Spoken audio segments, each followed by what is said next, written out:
VNC, may bago nang tatahakin. Kalinga Prab, pagbigyan kaya ang buong detalye, sabay-sabay po nating alamin at pag-usapan ngayong araw. Pero bago po ang lahat, isang mapagpalang araw at gabi sa inyong lahat. May love shoutout sa lahat ng ating listeners, viewers, and subscribers saan mang sulok ng mundo, Mapalindon, Visayas at Mindanao. Lalong-lalo na po sa ating mga kababayang OFW. Kamusta po kayo mga kalingap? Mabuhay po kayo hanggat gusto nyo. At kung bago ka pa lang sa aking munting YouTube channel, huwag ka nang mahiyang mag-subscribe, like, share, and comment. Huwag mo na rin kalimutang i-click ang notification bell nang sa ganon ay updated ka sa aking mga paparating na video.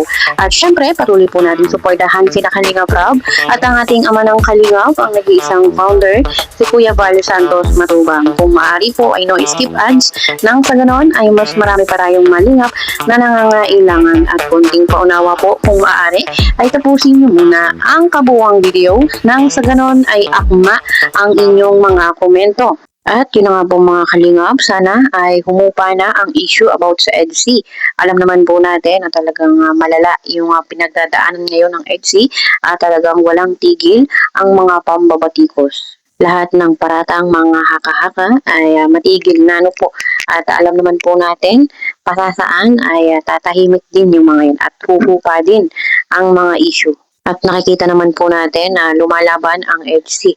Kumbaga ay ayaw din po nilang bitawan ang EDSA, lalo na po si Kalingap Edu at si VNC. Ano po, ramdam natin na gusto nilang ipagpatuloy yung kanilang nasimulan. Sabi nga po ni Kalingap Edu ay magkaroon ng common sense dahil walang taong gustong ipahamak ang kanyang sarili. Sino nga ba ang gustong ipahamak ang sarili? Di ba po wala?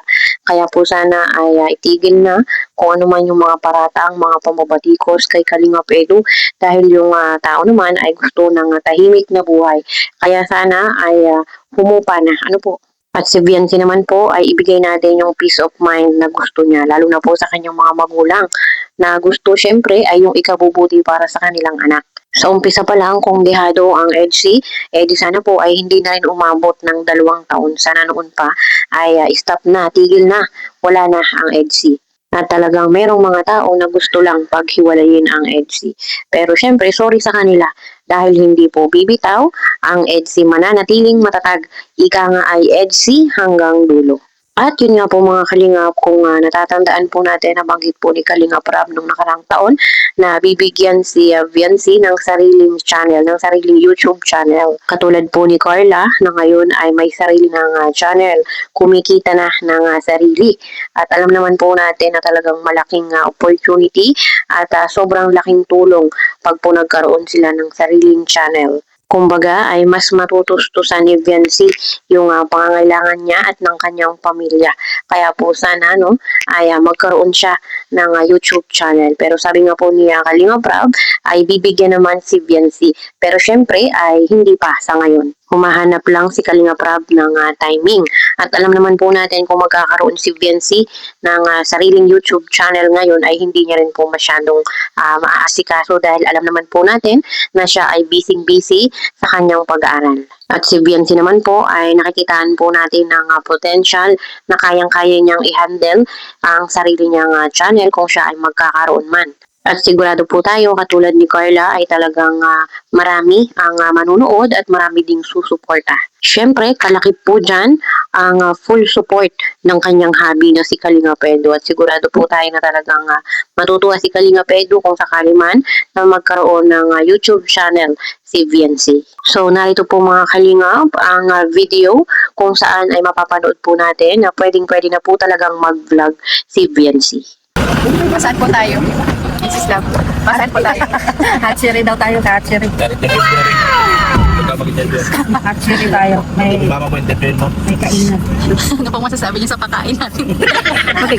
Joke lang. Magkikikain na naman tayo. Sige po, asara na natin.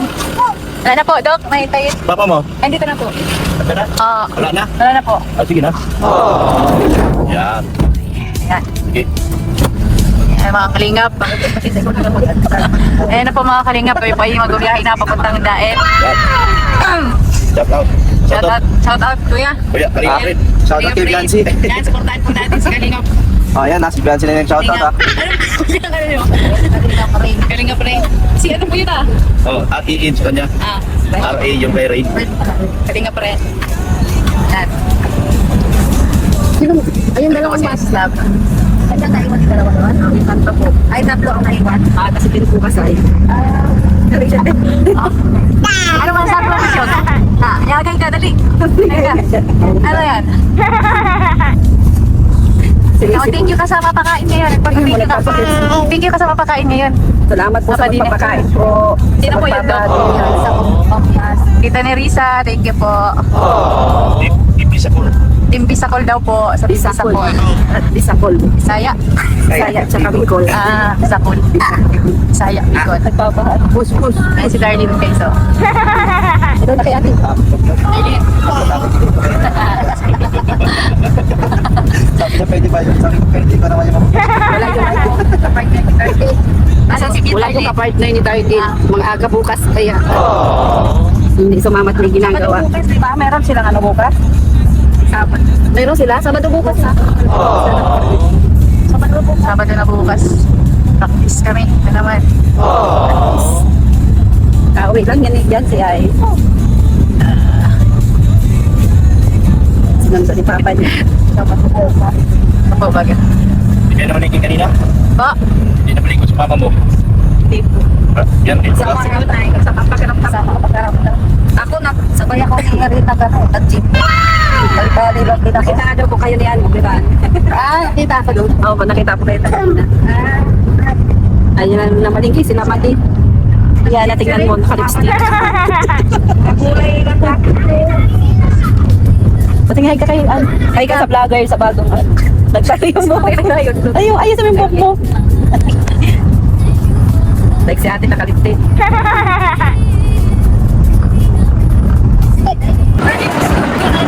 Ayan. Pauwi na po kami guys. Napusog na po. Ano, kamusta kayo dyan sa likod? Nabusog. Busog? Butsog? Busog ka, butsog? Ha? Busog yung sipon. Busog ang butsog na yan? Sinisipon niya, Nay. Gabriana, busog Gabriana? Si Papa, nasa ina si Papa? Ay, hindi mo kayo. Nagtatago na sa vlogger. Nagtatago sa vlogger. Thank you po sa nagpakain. Yan, ito. Nerissa, Mamiano, thank you. Thank you, Nerissa. Yan, si Nerissa. Uwi na kasi sila bukas. Thank you po, Tita Nerissa, Tita Evelyn. Uuwi na po sila bukas. Ang sabi mo, Darlene?